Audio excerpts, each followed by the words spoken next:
Le film Deadpool 3, plus communément appelé Deadpool et Wolverine, arrive dans moins de 2 petites semaines sur nos écrans. Parmi les nombreux personnages présents dans ce film, beaucoup de personnes vont pouvoir découvrir Cassandra Nova, personnage peu connu par le grand public, qui pourtant, vous allez le voir, possède un lien de parenté très proche avec un mutant très bien connu. Mais de qui parle-t-on ?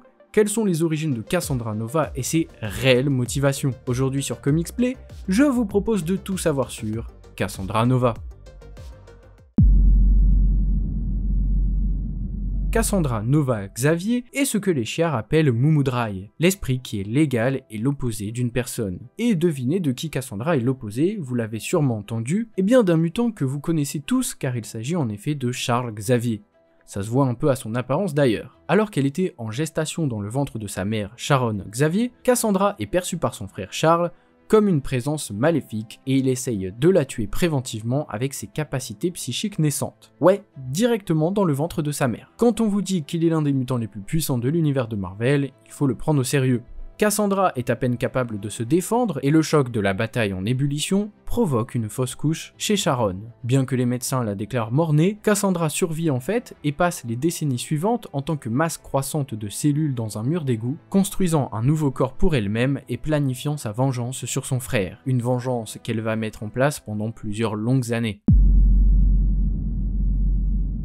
Lorsqu'elle émerge réellement et qu'elle obtient enfin un corps, Cassandra localise un moule maître initial secret dans les jungles sud-américaines, pouvant fabriquer à la chaîne des sentinelles capables de s'adapter à différents milieux et différentes technologies. Elle convainc le cousin de Bolivar Trask, Donald Trask III, de l'accompagner à ce moule car sa voix active les protocoles de contrôle. Une fois cela fait, Cassandra a tout ce dont elle a besoin, une armée de sentinelles tueuses rien que pour elle. Après avoir tué Trask en se fondant littéralement dans son corps, elle envoie des sentinelles géantes à Genosha, le repère des mutants, entraînant un massacre génocidaire de plus de 16 millions de mutants, dont apparemment Magneto. Ces sentinelles sauvages attaquent également le X-Wing, l'abattant avec Cyclope, Wolverine et leur passager Ugly John, un mutant qu'ils venaient de sauver à leur bord. Les deux X-Men survivent, maîtrisent Nova, mais Ugly John souffre de blessures mortelles et est tué par pitié par Cyclope pour qu'il abrège ses souffrances. Wolverine quant à lui sectionne les cordes vocales de Cassandra et elle est amenée à l'Institut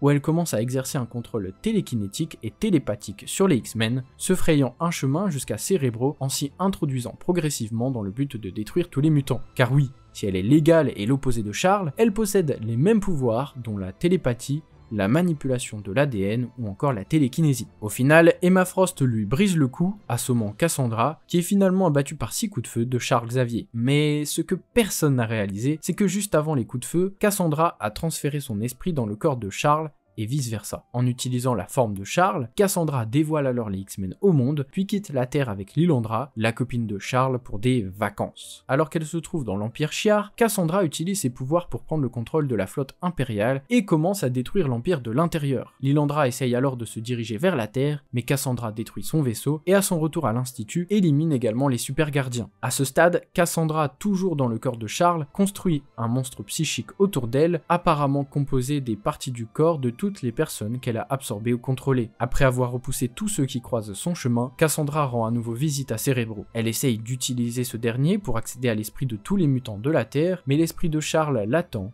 mis là par Jean Grey, et la force à sortir de son corps. Sans forme et sans assistance vitale, Cassandra se débat jusqu'à ce qu'Emma entre avec le corps de Cassandra. Elle repiège alors Cassandra à l'intérieur de son vrai corps qui est mort, un corps qui est en fait le métamorphe du super gardien impérial Stuff. Son esprit est alors vidé, et elle se retrouve totalement emprisonnée. Peu de temps après, Nova a refait apparition, et on l'a même revu en tant que chef d'un nouveau Hellfire Club aux côtés de Sebastian Shaw et Negasonic Teenage Warhead, mais ce n'est qu'un petit retour par rapport à la suite.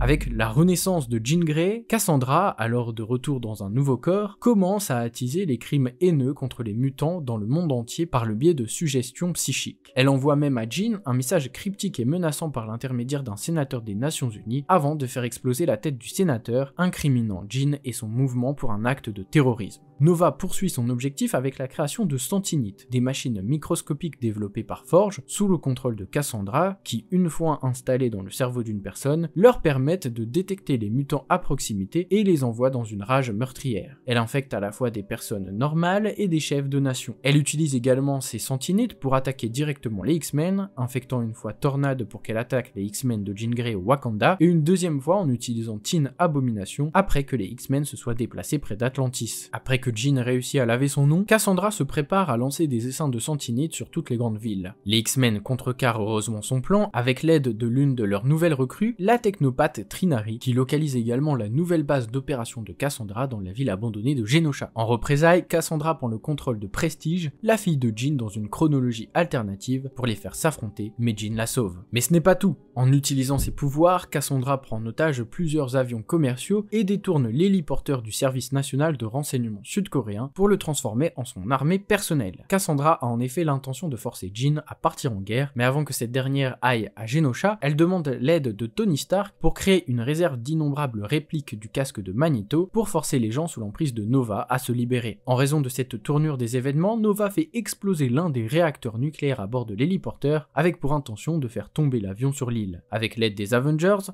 les X-Men réussissent à faire exploser l'héliporteur avant qu'il n'atteigne le sol. Nova est finalement vaincu lorsque Jean installe une sentinite reprogrammée dans son esprit pour lui faire ressentir de l'empathie pour la première fois de sa vie. Cassandra est instantanément remplie de regrets pour ses actes et Jean promet de l'aider à expier ses péchés.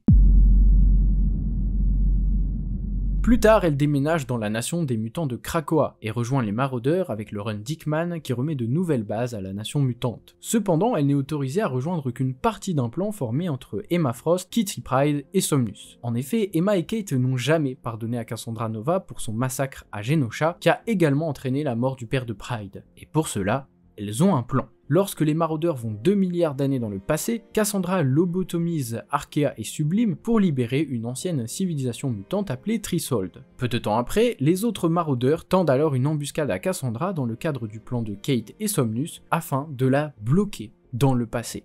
Tout simplement. Une fois cela fait, on ne sait donc pas ce qui arrive à Cassandra après tout cela. Est-ce qu'elle est toujours en vie? Reviendra-t-elle pour s'en prendre aux mutants? Seul l'avenir nous le dira.